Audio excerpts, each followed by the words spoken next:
traitons maintenant une variable quantitative continue. Donc, dans notre situation, la variable quantitative continue, le salaire des secrétaires.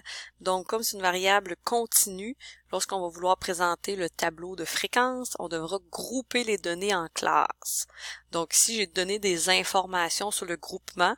Donc, je vous demande de grouper en 7 classes d'amplitude 1000. Si jamais cette information-là est absente, c'est à vous de faire les étapes pour retrouver un groupement adéquat, là, donc avec le log de 1,1.33 log de n, avec l'amplitude, en faisant le minimum, maximum moins minimum, etc.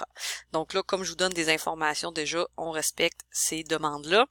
Donc, je prends mon outil, encore une fois, tableau croisé dynamique. Donc, je sélectionne mes séries statistiques, insertion, tableau croisé dynamique. Je le mets sur une nouvelle feuille. Donc, comme à l'habitude, je peux fermer cet outil. Je m'intéresse au salaire, donc je place les salaires dans ligne et dans valeur. Attention, si je regarde mon total, 142 000, mais même 1 422 000, ça n'a pas de bon sens. On a fait la somme, donc je le change pour nombre. Total de 40, ça a plus d'allure.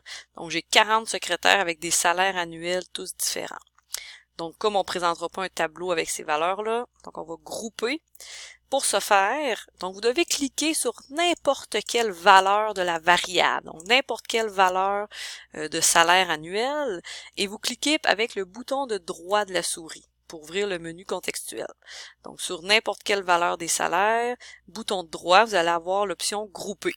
Sinon, vous l'aviez aussi dans le ruban en haut, là, il y a grouper la sélection. Donc en cliquant sur une des valeurs, n'importe lesquelles, vous avez aussi groupé la sélection, ou si vous faites bouton de droit, grouper, on obtient la même chose. Ici, je veux une amplitude de 1000, donc le par qui est ici, c'est l'amplitude par 1000, donc il est déjà bien seté, super. Moi, je veux environ 7 classes, donc en faisant par 1000, ça devrait bien à donner. Ce qui est à changer, c'est votre classe minimale. Je ne commencerai pas mes classes à 32 875. C'est pas une valeur extrêmement facile à lire au grand public. Donc, on pourrait commencer 32 800 peut-être, 32 800 ou même 32 000 tout court. Donc, 32 000 tout court, ça serait bien.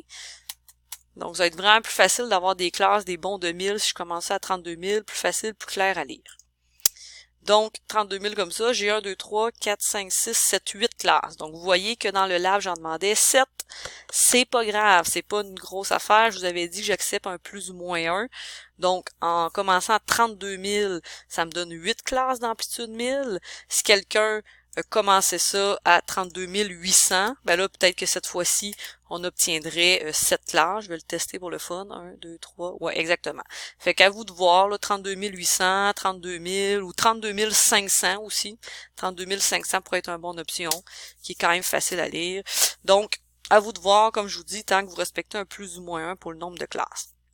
Donc, je le laisse à 32 500, choix personnel. Donc, soit 32 000, 32 500, 32 800 seraient des bonnes bornes minimales pour commencer.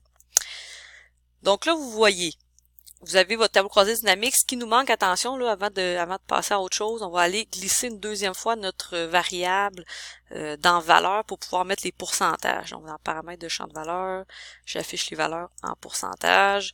Donc, on a notre tableau croisé dynamique. On va être prêt à faire notre tableau de fréquence qui respecte les nombres de présentation. Avant d'aller aux prochaines vidéos, juste spécifier, si vous remarquez, Excel a écrit la classe 32 500 jusqu'à 33 499. Pourquoi? Excel pense que ce sont des valeurs discrètes. Comme dans notre série statistique de départ, il n'y avait aucune valeur étant des nombres à virgule. Excel pense que c'est des valeurs discrètes, même si c'est pas le cas. Fait que nous, on ne laissera pas ça comme ça. Vous allez voir à la prochaine étape, on va prendre le temps de réécrire la borne supérieure de chacune des classes. Parce que le 33 500 en tant que tel, on va l'écrire ici, même s'il n'est pas inclus, là. Mais quelqu'un, par exemple, qui aura un salaire de 33 499,28 devrait se retrouver dans la première catégorie. Donc, ça va être important de bien réécrire nos bornes.